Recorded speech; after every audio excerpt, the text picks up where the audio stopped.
Hello students, myself Pratik sir और मैं आप सभी स्टूडेंट्स का अपने इस प्लेटफॉर्म द अर्निंग पॉइंट पर स्वागत कर रहा हूँ। डियर स्टूडेंट्स, हम जेफल का जो है वो सोल्यूशन पढ़ रहे हैं, साथ साथ हमें कैरूथर का सोल्यूशन भी पढ़ना है, तो उसके भी चैप्टर के स्टार्ट कर देते हैं। और ध्यान रखिएगा, इसका जो है मैंने चैप्टर 1 लिया है आपके लिए, क्योंकि ये बहुत ही जनरलाइज्ड वे है। मैं आप लोगों को इनोलेट की भी सीरीज़ चला रहा हूँ, तो इनोलेट के लेक्चर्स भी आपको मिलते रहेंगे। आपको 2 लेक्चर्स आपने इसमें पढ़ लिए होंगे इनोलेट के, तीसरा लेक्चर भी आपको मिलेगा।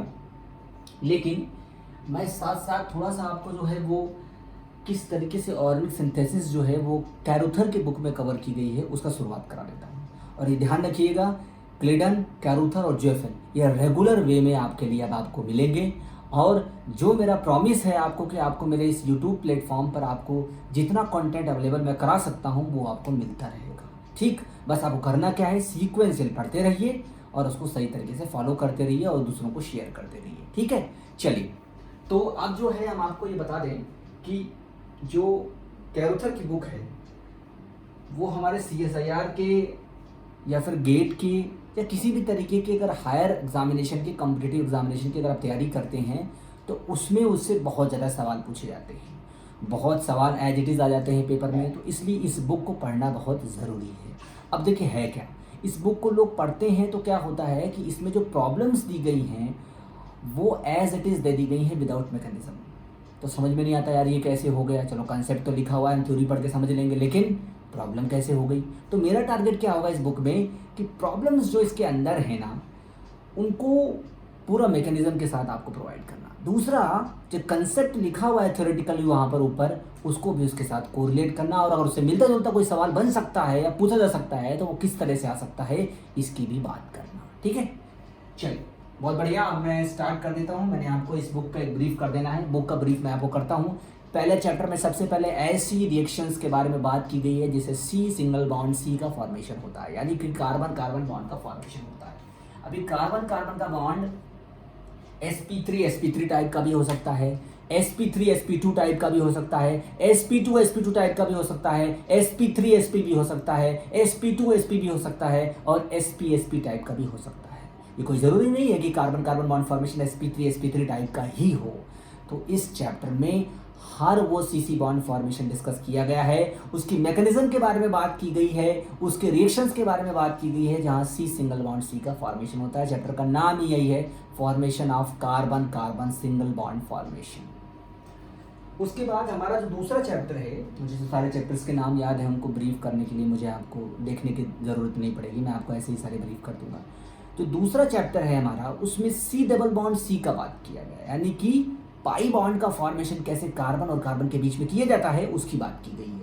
एल्कीन का फॉर्मेशन, एल्काइन का फॉर्मेशन कैसे किया जाता है, कौन कौन से रिएक्शंस इस्तेमाल किए जाते हैं, क्या उसकी मैकेनिज्म होती है, एलिमिनेशन अगर मान लीजिए हो रहा है तो क्या मैकेनिज्म हो सकती है, E1 क्या होता है, E2 क्या होता है, E1CB क्या होता है, EI क्या होता है, कौन कौन से रिएजेंट्स, कौन कौन से नेम रिएक्शंस ऐसे होते हैं जो कार्बन डबल बॉन्ड कार्बन बनाने की टेंडेंसी रखते हैं और उनका ऑर्गेनिक सिंथेसिस में किस तरह से इंप्लीमेंटेशन होता है उसकी बात की गई है। उसके बाद जो थर्ड चैप्टर है वो पूरी तरीके से डेडिकेटेड है पेरीसाइक्लिक रिएक्शंस के लिए, मतलब ऐसे रिएक्शंस जो साइक्लिक ट्रांजिशन स्टेट के थ्रू प्रोसीड करते हैं, चाहे वो इलेक्ट्रोसाइक्लिक रिएक्शन हो, चाहे वो साइक्लोएडिशन रिएक्शन हो, चाहे वो सिग्मा ट्रॉपिक रीअरेंजमेंट हो और चाहे वो इलेक्ट्रॉन ट्रांसफर रिएक्शन हो, इसको आप एल्डरइन रिएक्शन भी बोलते हैं। वो सब के सब वहाँ पर क्या कवर किए गए हैं, डिटेल में कवर किए गए हैं, प्रॉब्लम्स के साथ कवर किए गए हैं और बड़े ही इन्फेटिक और इंटरेस्टिंग मैनर में कवर किए गए हैं। उसके बाद चौथा चैप्टर आता है।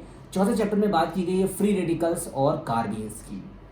कुछ हद तक देखिए नाइट्रीन्स और बेंजाइन्स की भी बात होनी चाहिए वहाँ पर, लेकिन मेनली बात की गई है फ्री रेडिकल्स और कार्बीन्स की। दोनों इंटरमीडिएट हैं, दोनों का रिएक्शन में किस तरह से इन्वॉल्वमेंट होता है, उनकी थोड़ी जनरल प्रॉपर्टीज़ के बारे में बात की गई है, थोड़े से रिएक्शन स्टैंडर्ड मैनर में किस तरह से प्रोसीड कर सकते हैं वो दिए गए हैं, कौन कौन से रिएजेंट्स और कौन कौन से नेम रिएक्शंस आ सकते हैं रेडिकल से रिलेटेड उनकी बात की गई है, कौन से कार्बीन से आ सकते हैं उनकी बात की गई है और डिटेल में उसको डिस्कस किया गया है। तो उसको चौथा चैप्टर है वो आपका। उसके बाद पांचवा चैप्टर है जो है फंक्शनलाइजेशन ऑफ एल्कीन्स और एल्काइंस, मतलब कि ऐसे कौन कौन से फंक्शनल ग्रुप इंटर कन्वर्जन होते हैं जो एल्कीन पर होते हैं, ऐसे कौन कौन से फंक्शनल ग्रुप इंटर कन्वर्जन होते हैं जो एल्काइंस पे होते हैं, ऐसे कौन कौन से रिएजेंट और नेम रिएक्शंस होते हैं जो एल्कीन और एल्काइन के लिए इस्तेमाल किए जाते हैं, उनसे जुड़े हुए रिएक्शंस की बात की गई है। और फिर छठवां और सातवां चैप्टर जो है पूरी तरीके से रिएजेंट्स के लिए डेडिकेटेड है, यानी ऐसे फंक्शनल ग्रुप इंटर कन्वर्जन जो ऑक्सीडेशन पर बेस्ड होते हैं उनकी बात की गई चैप्टर 6 में। और चैप्टर 7 में बात की गई है रिड्यूसिंग रिएजेंट्स की, यानी ऐसे कौन कौन से फंक्शनल ग्रुप इंटर कन्वर्जन होते हैं जो रिडक्शन कराते हैं, यानी रिड्यूसिंग रिएजेंट्स की तरह यूज़ किए जाते हैं। और वो ध्यान रखिएगा, मेरा स्पेशलाइजेशन वाला एरिया है, 10 साल से मैं उसी चीज़ को डील कर रहा हूँ, इतने ज़बरदस्त तरीके से आपको बताऊँगा कि आपको मज़ा आ जाएगा। दूसरी सबसे इम्पॉर्टेंट बात यह है कि इसमें कैरुथर की बुक में अक्सर बहुत सारी इनेंसियो सेलेक्टिव सिंथेसिस या एसिमेट्रिक सिंथेसिस दी गई है जो अलग अलग लिगेंड्स के साथ अलग अलग वे में दी गई है। तो उसकी मैकेनिज्म की भी मैं आपसे बात करूंगा, जितना आपके लिए इंपॉर्टेंट होगा, जितना आपके लिए ज़रूरी होगा इस बुक के हिसाब से। तो चलिए समय नहीं खराब करते हैं, शुरू करते हैं अपना पहला chapter, that is carbon carbon bond formation. इसका एक चैप्टर जेफल में भी है, मैंने आपको बताया, तो उससे इंटरलिंक करता है, तो मैं थोड़ा कोरिलेट भी करूँगा जब जेफल को और इसको पढ़ा लूँगा। तो इसके चैप्टर को कवर करके मैं जेफल के साथ भी कंपेयर करूँगा उसका, ठीक। और जो अगर जेफल में कुछ अलग बात होगी तो उसको हम अलग से पढ़ेंगे। चलिए शुरू करते हैं। सबसे पहला चैप्टर हमारा है कैरुथर का। आते हैं इस चैप्टर पे।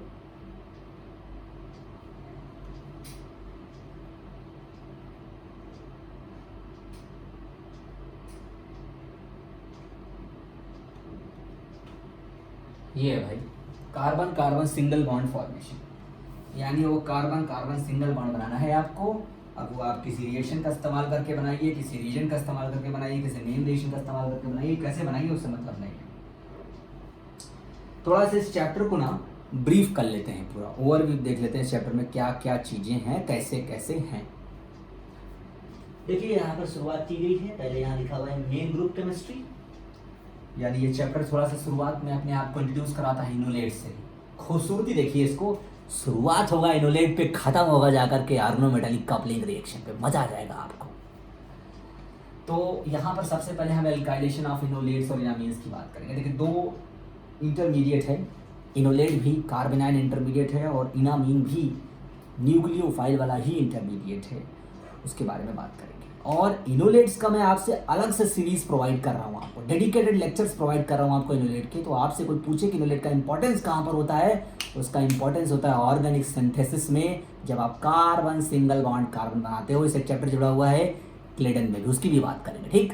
क्लेडन में भी चैप्टर उसकी भी बात करेंगे, कैरुथर में चैप्टर उसकी भी बात करेंगे, लेकिन हमारा फोकस अभी सिर्फ क्लेडन पे होना, कैरुथर पे होना चाहिए कि कैरुथर में किस तरह से इसको डील किया गया है। तो पहले इनोलेट्स की बात करेंगे, उसको इनामीन के साथ इनामीन की बात करेंगे और उसको फिर लिंक करेंगे। हमारा देखिए फोकस क्या होगा कैरुथर के सोल्यूशन में, हमारा फोकस होगा कि हम बात करें इनके रिएक्शंस जो दिए गए ना बीच बीच में, उनके मैकेनिज्म की, और उनके पीछे क्या कंसेप्ट है और किस तरीके से उसको पढ़ना है उसकी बात भी करें। और इनोलेट अगर अलग से आप सीरीज में मुझे फॉलो कर रहे हैं तो आपको सारे लेक्चर मिलेंगे आपको इनोलेट के, उसको पढ़िएगा, आप उसके साथ उसको कोरिलेट और बढ़िया तरीके से कर सकते हैं। तो अब ये क्या है कैसे है, थोड़ा सा इस पूरी लाइन को अभी देखेंगे, बढ़ाएंगे इस पर जाके। अब हम आते हैं अपने इस सेक्शन पे, तो इसमें से सबमिशन शुरू हुआ, देखिए यहाँ पर सारे चल रहे हैं भाई, सारे इनोलेट का पार्ट चल रहा है, इनोलेट ही चल रहा है, इनोलेट ही चल रहा है, सब इनोलेट ही चल रहा है, इनोलेट ही है, सब इनोलेट का पार्ट चल रहा है।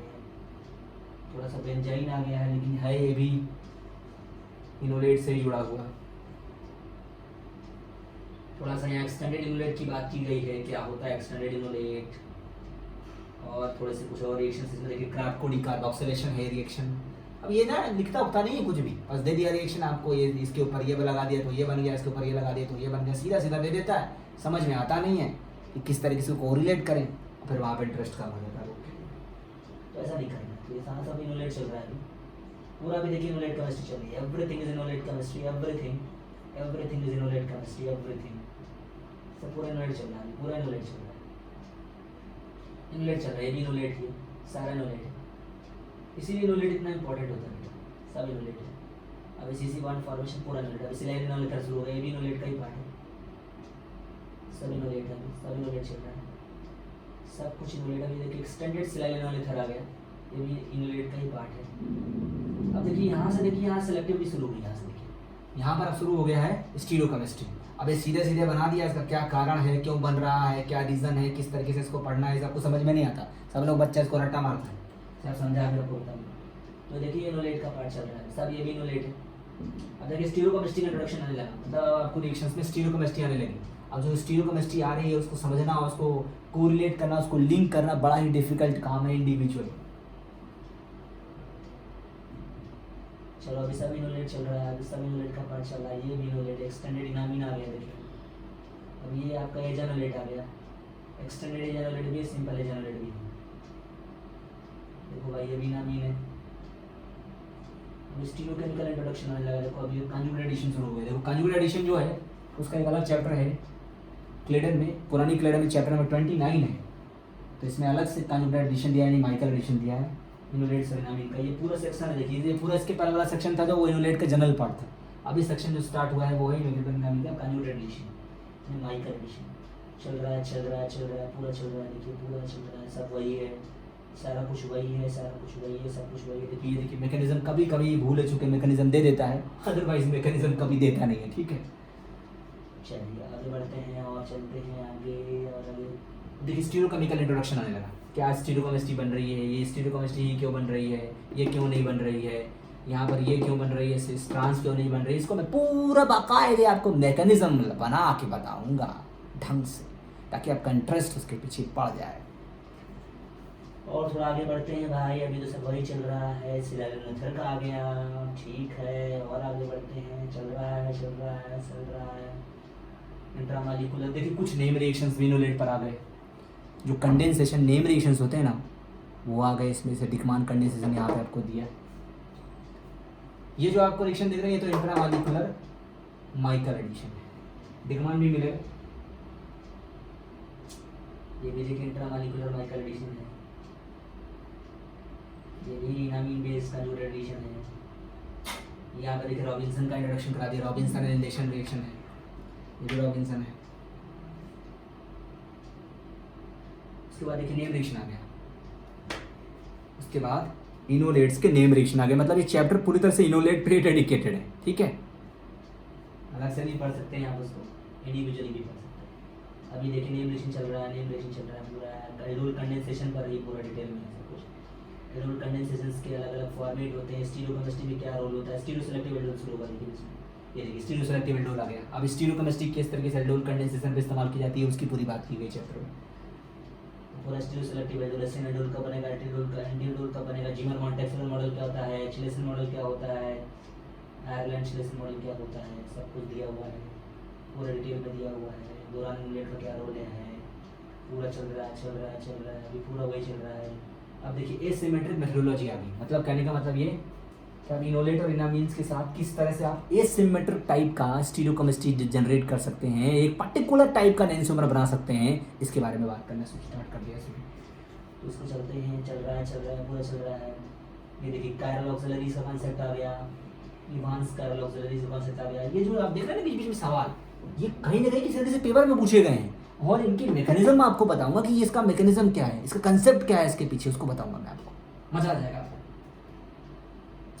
चल रहा है पूरा इनोलेट चल रहा है, पूरा इनोलेट चल रहा है, देखिए पूरा इनोलेट चल रहा है, सब कुछ इनोलेट है, सब कुछ इनोलेट है, सब कुछ इनोलेट है। देखिए अब जैसे नहीं बड़ा बड़ा स्ट्रक्चर आ गया, अब जैसे ये बड़ी बड़ी स्ट्रक्चर बना दिया, अब इसका क्या रोल है इस रिएक्शन में, ये सवाल कैसे पूछा जा सकता है आपको, इसके पीछे किस तरीके का कंसेप्ट है, इसमें क्या बताना चाहता है, क्या लिंक कर रहा है, वो सब कुछ मैं आपको बताऊंगा, डिटेल्ड सोल्यूशन प्रोवाइड करूंगा आपको, कोई भी सवाल छोड़ूंगा नहीं आपके लिए, चाहे चैप्टर कितना भी बड़ा हो, उससे मुझे कोई मतलब नहीं है, लेकिन बताऊंगा आपको सारे सवाल। चलिए कारण भी बताऊंगा आपको, रट्टा नहीं मारना, ठीक है। ये देखिए बड़ी बड़ी स्ट्रक्चर्स आ गई, देखिए ये बड़ी बड़ी स्ट्रक्चर्स देख के डर लगता है, ये कैसे करेंगे, इनका क्या रोल है। अब मैं आपको ये बताऊंगा कि इनको करना कैसे है, और ये भी बताऊंगा आपको कि इसका कितना पॉसिबिलिटी है एग्जाम में पूछे जाने का। तो भैया उसी हिसाब से आप चूज कर लीजिएगा क्या हमें कितना पढ़ना है उसको। सब अभी इनोलेट ही चल रहा है, मतलब एसिमेट्रिक स्टडी चालू हो गई है, चल रही है, चल रही है, एसिमेट्रिक चल रही है, एसिमेट्रिक चल रही है, एसिमेट्रिक चल रही है, अभी भी चल रही है एसिमेट्रिक, सारा कुछ एल्डोल का एनिमेशन का चल रहा है, एसिमेट्रिक टाइप का यहाँ भी चल रहा है, अभी भी चल रहा है। यहाँ पर भी देखिए बड़ी सी स्ट्रक्चर आ गई, चल रही है अभी भी, अब देखिए यहाँ आके खत्म हो गया, यहाँ खत्म इनोलेट, इस चैप्टर में यहीं पर इनोलेट था यहीं तक। अब जो इसका आगे का सेक्शन है वो है पूरी तरह से डेडिकेटेड रिएजेंट के लिए, और वो रिएजेंट का पार्ट कुछ और नहीं है, ऑर्गेनोमेटेलिक रिएजेंट्स का है। तो यहाँ से बात करते हैं ऑर्गेनोमेटेलिक रिएजेंट्स की, और उसमें ऑर्गेनोलिथियम रिएजेंट्स, ऑर्गेनोमैग्नीशियम या ग्रिग्नार्ड रिएजेंट, ऑर्गेनोकॉपर या गिलमन रिएजेंट, ऑर्गेनोपैलेडियम रिएजेंट, ऑर्गेनोकैडमियम रिएजेंट, सब कुछ डिटेल में बताएगा, ऑर्गेनोक्रोमियम रिएजेंट। और फिर ऑर्गेनोपैलेडियम को जोड़ा गया है, ऑर्गेनोनिकल को और ऑर्गेनोपैलेडियम को जोड़ा गया है कपलिंग रिएक्शंस के साथ। तो अगर आप देखेंगे तो इस चैप्टर में आगे जो है फिर वो कपलिंग रिएक्शंस पे जाके चैप्टर खत्म हुआ है। तो ये आप देखिए सब चल रहा है, अभी सब ऑर्गेनोमेटेलिक रिएजेंट चल रहे हैं, सब चल रहा है ऑर्गेनोमेटेलिक रिएजेंट, अभी भी सब ऑर्गेनोमेटेलिक चल रहा है, ऑर्गेनोमेटेलिक चल रहा है, अभी भी ऑर्गेनोमेटेलिक चल रहा है, देखिए चल रहा है ऑर्गेनोमेटेलिक चल रहा है। तो जैसे रिएक्शंस आ रहे हैं बीच बीच में, अब आपको मैं कारण बताऊंगा कि रिएक्शंस की मैकेनिज्म क्या है, जैसे लिख दिया सीधा सीधा और ये बना दिया प्रोडक्ट, तो ये समझ में नहीं आता कि ये हुआ कैसे, क्या रीज़न है इसके पीछे, कौन सा रिएजेंट इस्तेमाल किया गया है, क्या कारण है उसका, क्या मैकेनिज्म है उसकी, वो मैं आपको अच्छे से बताऊंगा चुन चुन करके। अब सोचिए इनोलेट के इतने लेक्चर्स को मिला के जब पढ़ते हैं तो अगर इस बुक का एक चैप्टर का सलूशन तैयार होगा तो कितना बड़ा तैयार होगा आप सोचिए, और कितना ज़बरदस्त और कितना मज़ा आएगा कि अगर आप इसको सीक्वेंशियल फॉलो कर लीजिए एक बार को कि हमें ये पहले पढ़ना है इसके बाद ये पढ़ना है, तो कितना मज़ा आएगा। ठीक है, चल रहा है पूरा भी वही चल रहा है, ये सब आर्थोलिथिएशन कॉन्सेप्ट से डायरेक्ट लिथिएशन, आर्थोलिथिएशन ये पूरा पार्ट है बेटा ओएमसी रिएजेंट पूरा चल रहा है। क्रैम्स मॉडल वगैरह भी बता रहे हैं, anti chelation, anti Cram's model, Felkin Anh model, anti Felkin Anh model, इन सब की भी बात की गई, अच्छे से बताऊंगा मैं आपको। ये देखिए कुलिन-कोविच रिएक्शन है, बड़ा खास रिएक्शन है कुलिन-कोविच रिएक्शन। अब ऐसे ऐसे आप यहाँ नाम सुनोगे मेरे भाई, जिनको आपको लगेगा यार या तो हम पहली बार सुन रहे हैं, लेकिन आपने बुक कई बार पढ़ा होगा, लेकिन फिर भी वो आंखों के सामने से निकलता है, लेकिन फिर भूल जाते हैं उसको। तो कुछ तरीका भी होगा उसको रिटेन करने का, तो वो मैं आपको बताऊँगा।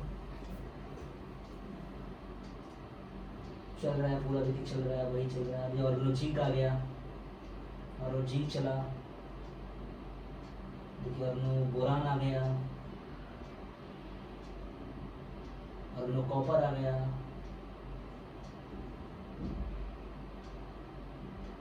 ऑर्गेनोक्रोमियम आ गया,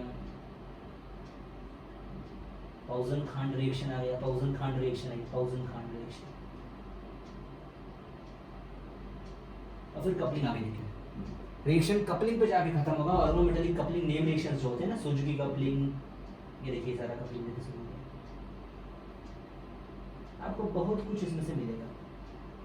और ये सब कपलिंग चल रहा है, कपलिंग चल रहा है, और ये देखिए चैप्टर यहाँ आके समाप्त हुआ, चैप्टर खत्म हो गया ऑर्गेनोमेटेलिक कपलिंग रिएक्शंस पे। यानी कि इस चैप्टर को बेसिकली 3 पार्ट में डिस्ट्रीब्यूट किया गया है। पहला इनोलेट पर, उसकी स्टीरियो सेलेक्टिविटी की भी बात की गई है, नेसो सेलेक्टिविटी की भी बात की गई है, सिनएल्डोल एंटील्डोल की बात भी की गई है, और कब ब्रोकन वाला सिनएल्डोल और कब ट्रांस वाला यानी एंटी वाला सिनएल्डोल बनता है, एंटी एल्डोल बनता है, उसकी बात की गई है। उसके बाद फिर जो है सेकंड में ओएमसी रीजन की बात की गई है, और फिर थर्ड में आकर के जो है वो ऑर्गेनोमेटेलिक कपलिंग रिएक्शंस की बात की गई है। तो चैप्टर थोड़ा बड़ा है, लेकिन बड़ा ही इंटरेस्टिंग और बड़ा ही इम्फेटिक होने वाला है। चलिए तो शुरू करते हैं इस चैप्टर को, हम फिर से वहीं आ जाते हैं।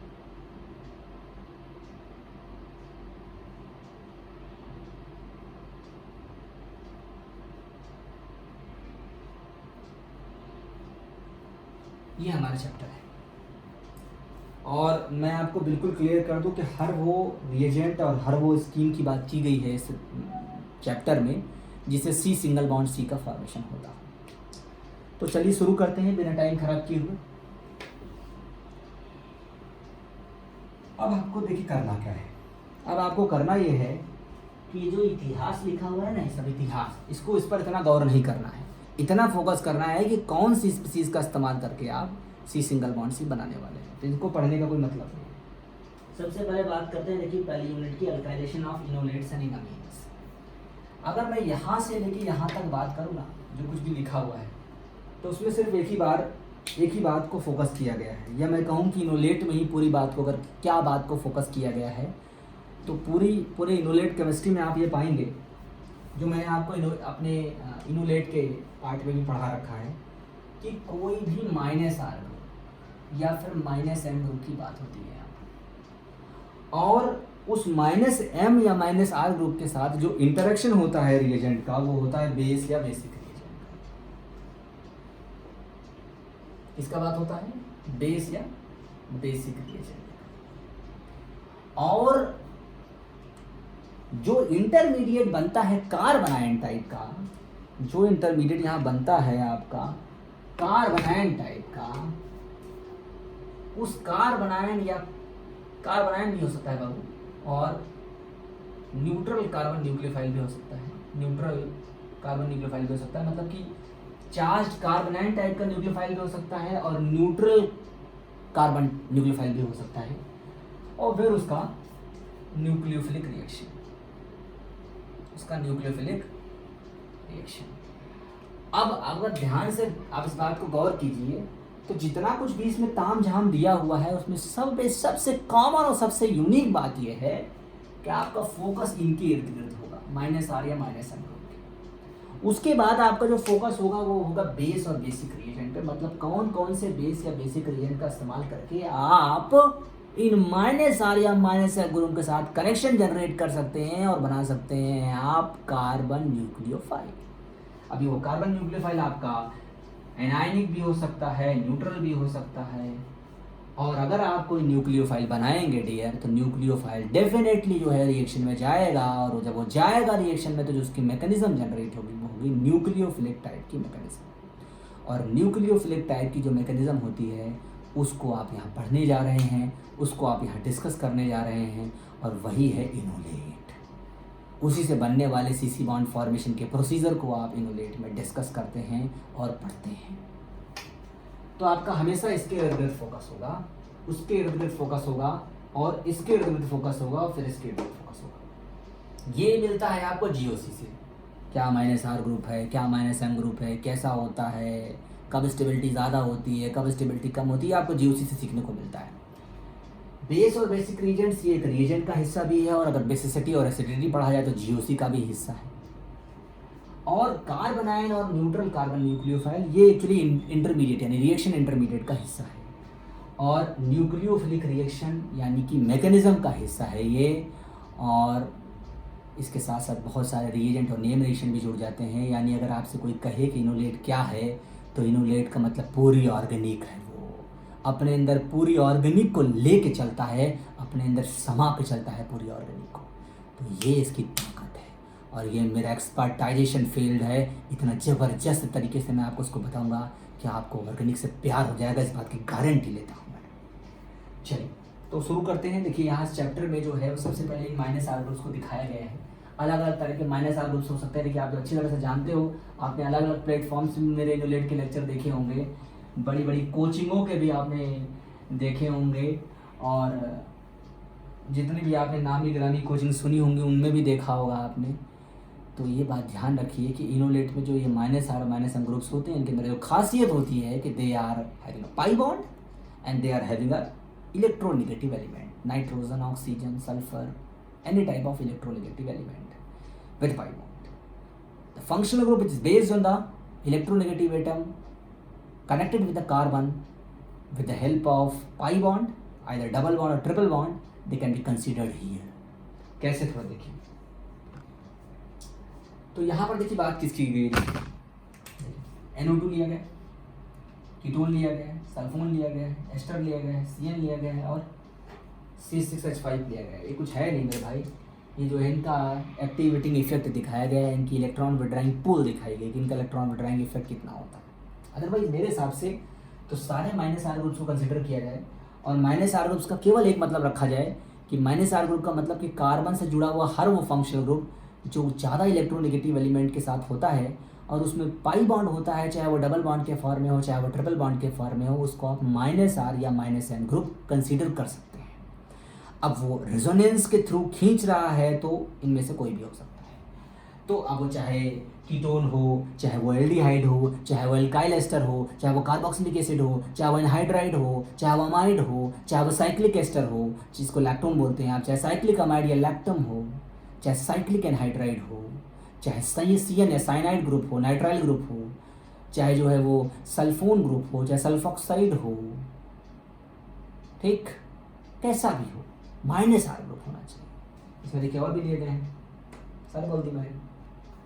अब उनकी एक्टिवेटिंग पावर दिखाई गई। एक्टिवेटिंग पावर का मतलब उनका माइनस आर पुल, कितना इनका इलेक्ट्रॉन विटरिंग इफेक्ट होता है। जैसे NO2 का सबसे ज़्यादा दिखाया है, उसके बाद कीटोन का, फिर सल्फोन का, फिर एस्टर का, फिर CN का सबसे कम, पीएच का। मतलब कि उनके जुड़ने से जो हाइड्रोजन जुड़ते हैं ना जिस कार्बन पे, उनकी एसिडिटी कितनी ज़्यादा है कितनी कम है, उसके हिसाब से इसको डिसाइड किया गया है। अब मैं आपको इसके पीछे एक कंसेप्ट बता दूं, जितना भी तामझाम आगे 1-2 पेजेस में लिखा हुआ है, उसका सीधा सीधा एक मतलब होता है बेटा, कि इन माइनस आर ग्रुप्स को अगर आप किसी भी सेचुरेटेड या अनसेचुरेटेड कार्बन पे रखो, चाहे sp3 कार्बन पे रखो, चाहे sp2 कार्बन पे रखो, लेकिन अगर मान लीजिए कि इन माइनस आर ग्रुप्स के साथ कभी भी किसी तरीके का कंजुगेशन बन जाए हाइड्रोजन का, CH का, CD का या फिर CT का, और उसको बेस या बेसिक रीजेंट से ट्रीट कर दिया जाए, मतलब ऐसे रीजेंट से जो प्रोटॉन निकालने की टेंडेंसी रखता हो, तो वहाँ सिर्फ एक आपको रिएक्शन मिलेगा, वो मिलेगा इनोलेट टाइप। तो यानी कि आपको यहाँ पर दिमाग में रखना है, आपको दिमाग में ये रखना है कि किसी भी तरीके का माइनस आर ग्रुप हो या फिर माइनस आर ग्रुप, उसको कहाँ रखना है हमें?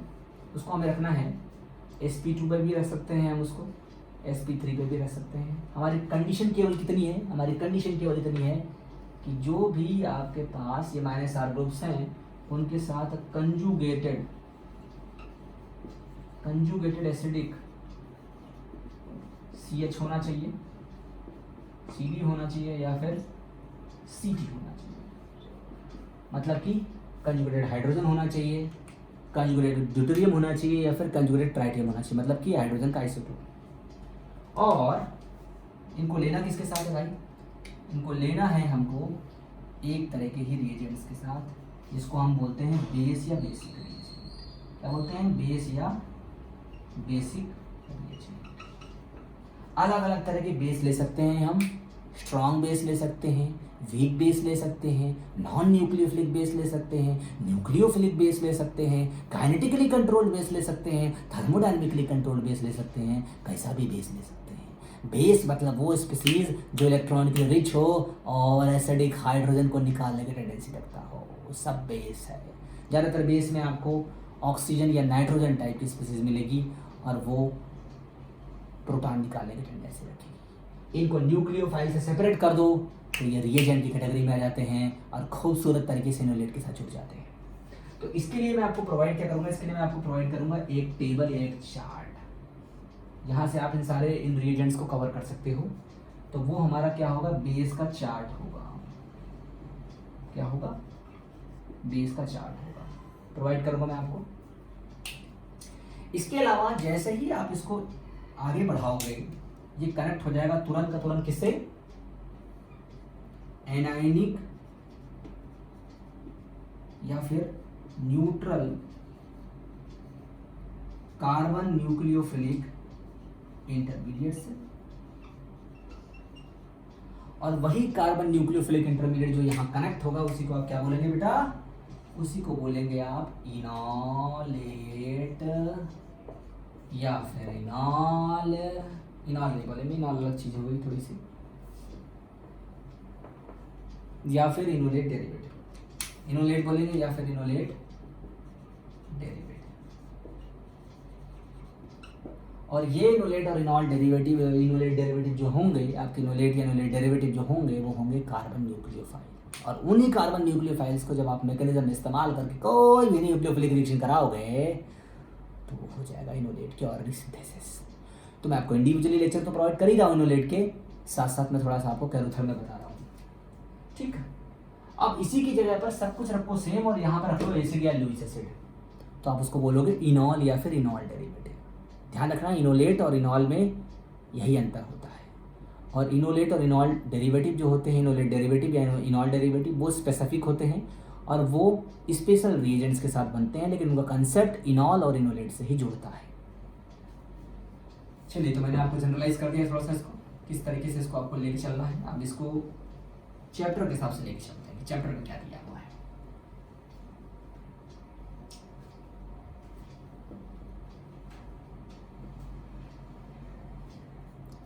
तो चैप्टर में क्या दिया है थोड़ा देखते हैं। आगे बढ़ते हैं भाई, इसमें तो समझा दिया मैंने आपको।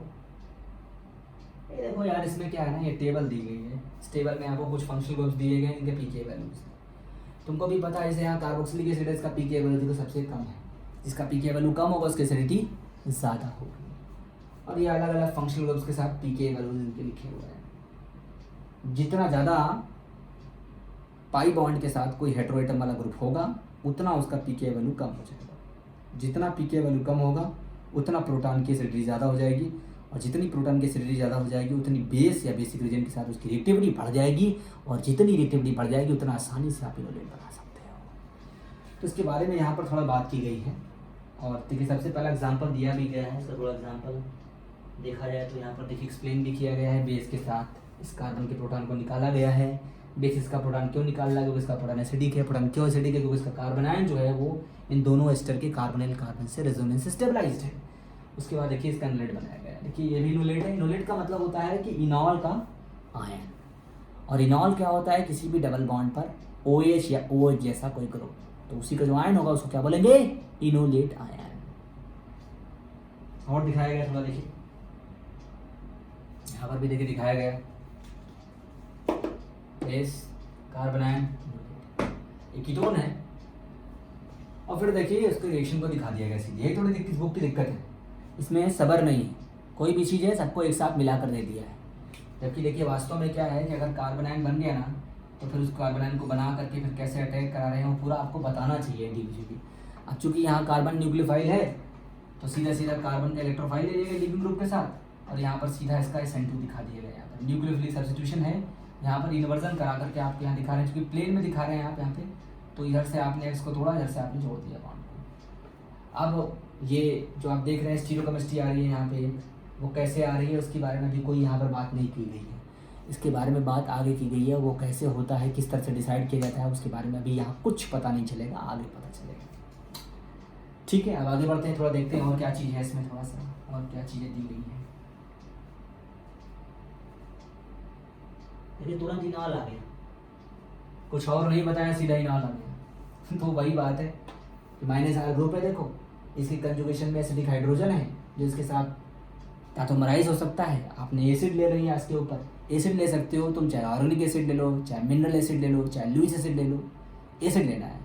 और फिर आपने टैटोमराइज करके इसका इनॉल बना दिया। कुछ नहीं कर रहे हैं, इसको प्रोटोनेट कर रहे हैं ऑक्सीजन को, उससे उसकी इलेक्ट्रॉन विड्रॉइंग पुल बढ़ रही है, और उसकी वजह से जो CH है वो आसानी से टैटोमराइज हो जा रहा है और आपका बन जा रहा है इनॉल। और फिर तो आगे जो है फिर देखिए इनोलेट दिखाया गया है थोड़ा सा इसका। ये क्या बता रहा है, ये इसमें क्या इतिहास लिखा हुआ है इसके ऊपर मत जाइए आप, इसका कोई लेना देना नहीं है, क्योंकि जो मेन चीज़ होगी वो सब मैं आपको बताऊंगा, केवल जो खास बात है उस पर गौर कीजिए। ये मेलोनिक एस्टर है, डाइथाइलमेलोनेट, उसके साथ बेस लगा करके इनोलेट बनाया जा रहा है। देखिए एक चीज़ कह रहा है इसमें, यहाँ पर एक लाइन लिखी हुई है कि आप इनोलेट का एल्काइलेशन का रेट बढ़ा सकते हैं अगर आप रिएक्शन को कराएं डाइमिथाइल फॉर्मामाइड में, या डाइमिथाइल सल्फॉक्साइड में, या DME में, और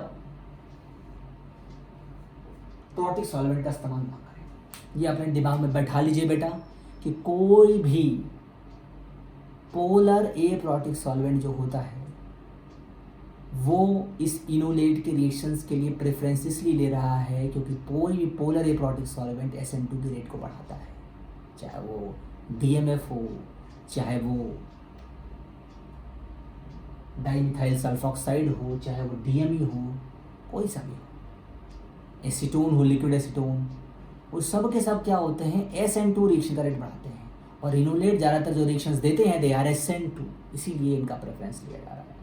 और जो प्रोटिक सॉल्वेंट होते हैं एक्चुअली वो होते हैं हाइड्रोजन बॉन्डिंग वाले solvent, ethanol, methanol, acetic acid, formic acid, water, तो वो प्रेफरेंस देते हैं कार्बोकेटाइन वाली मैकेनिज्म का, यानी कि SN1 का। तो वहाँ पर इसलिए इनका प्रेफरेंस नहीं लिया गया है क्योंकि यहाँ पर मैकेनिज्म क्या है, SN2।